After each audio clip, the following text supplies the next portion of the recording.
Hey everyone, it's Ange with Still City Scented. I know it's been a minute. Thank you for joining me on another fragrance freestyle. We are talking about something that is challenging even for me. So, if you choose to try this fragrance, be warned, I would start with one spray while you're outdoors and not having any type of headaches that day. That being said, let's talk about Sylhouette Parfums. And this is called Molotov Cocktail. Now, this is actually discontinued, I believe, but there are still bottles on Steely, S-T-E-L-E.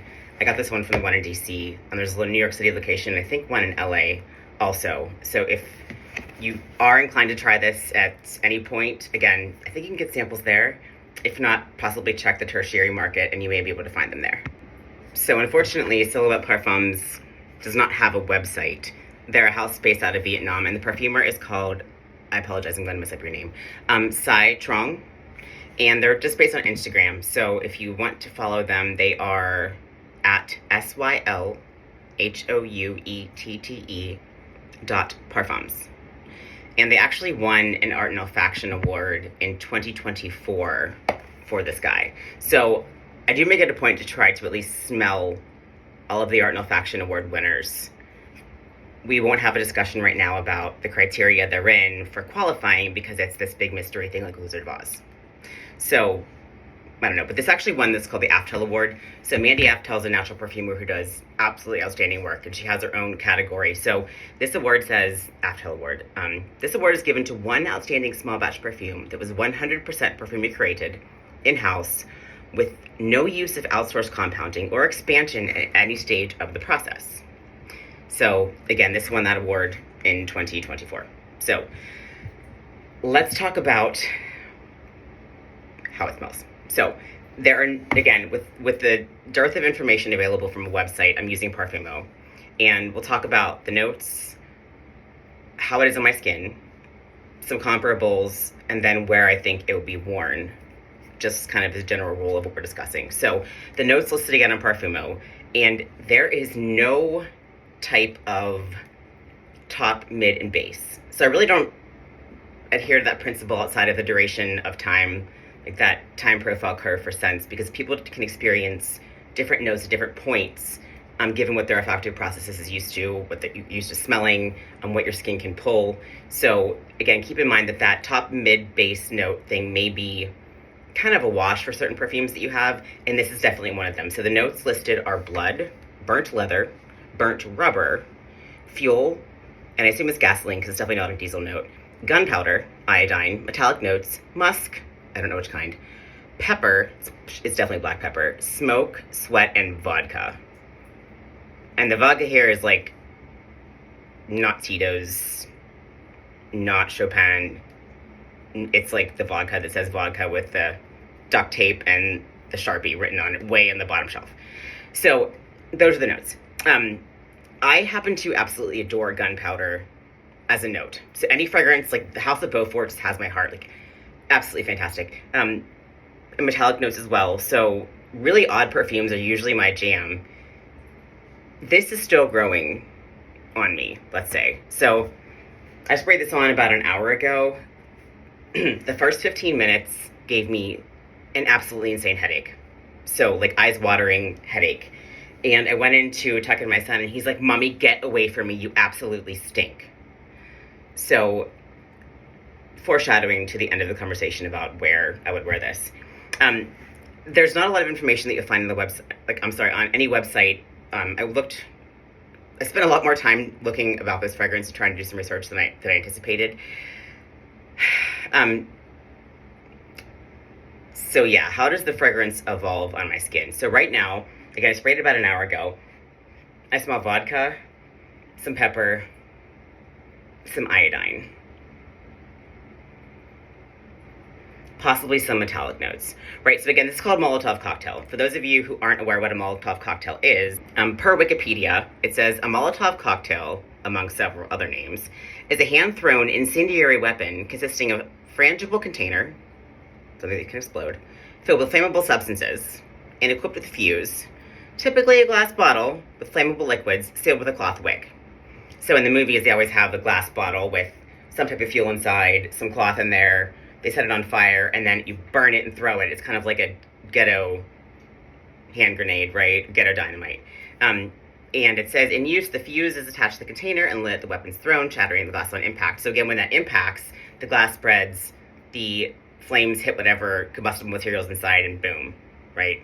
So think about that experience if you were on the receiving end in a war of getting hit with a Molotov cocktail, right? So again, back to the notes, like blood, burnt leather, burnt rubber, fuel, gunpowder, iodine, metallic notes, musk, pepper, smoke, sweat, vodka. So honestly, when you think of that, you think of, or I think of, something very similar to what Beaufort did in Rake and Ruin and in Iron Duke. And they have this theme around something destructive times like war, right? So soldiers are usually drinking, vodka in this case, so maybe Russia, maybe anywhere else. And then all of the components that would come to get destroyed if a Molotov cocktail were to hit a vehicle. So that's the whole vibe of this fragrance. And it's pretty loud. Again, gave me a headache. I'm not quite sure because the first few times I wore it, it didn't, but tonight was definitely interesting. So again, if you want to be brave and try something like this, go ahead. It lasts on my skin though only about 3 hours. So I had it on a different hoodie last night. It's not really indifferent. It's a little bit more leathery on my clothes than my skin. I don't get a lot of smoke out of this though, yet. So possibly in the future, but something to consider. Again, so some comparables. So I made a spreadsheet because you guys know I'm a really big nerd. There are quite a few fragrances that take different parts. There's not one that's one-to-one. Not even like Toscavots, Beauforts. There are some indie oil houses that may have something similar, but nothing, again, that is exactly like this. You can go to indiescentlibrary.com. It's INDIESCENT library, LIBRARY.com. That's a fantastic resource for putting in some weird-ass notes and then popping out usually fragrance oils for the most part. So some houses do have that, but I didn't mention those because that's not really the focus of my discussion today. But just... I'll read these off very quickly and then I'll put it in the description. BPAL, Black Phoenix Alchemy Lab, has Streets of Detroit. They pull some ones you might. Xyrena 66 has a motor oil vibe. Lumberjack. I've never smelled Lumberjack from strangers, which is crazy. City of Moscow by OsmoGenes.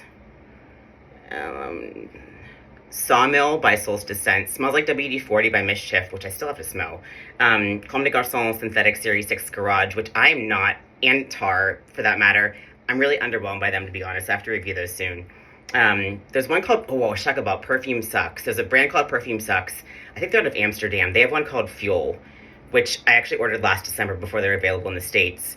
So we definitely talk about that. But again, it's predominantly a gasoline note, not the other menagerie of accords that you'll see here. There's one called a shaving company called Chiseled Face that has something called Midnight Stag. I'm going to order the samples of that tonight because it's like $3 for a sample. Cinis Labs has one called Fueled Up, which is actually my favorite. I think I prefer that to Perfume.Sucks Fuel.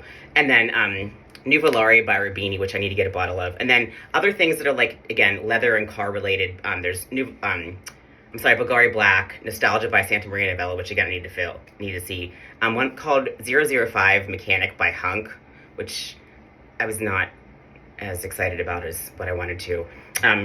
Obviously Fahrenheit, because the violet can give leather to some people, and then I prefer Pharrell Williams' Girl, which is done by Comme des Garçons, over to Fahrenheit if you're looking for that beautiful violet leather note, right? One by 1965 called L'Essence de Flamboyance by YVRA. Coeur de Noir from Beaufort is so gorgeous. I'll talk about Beauforts.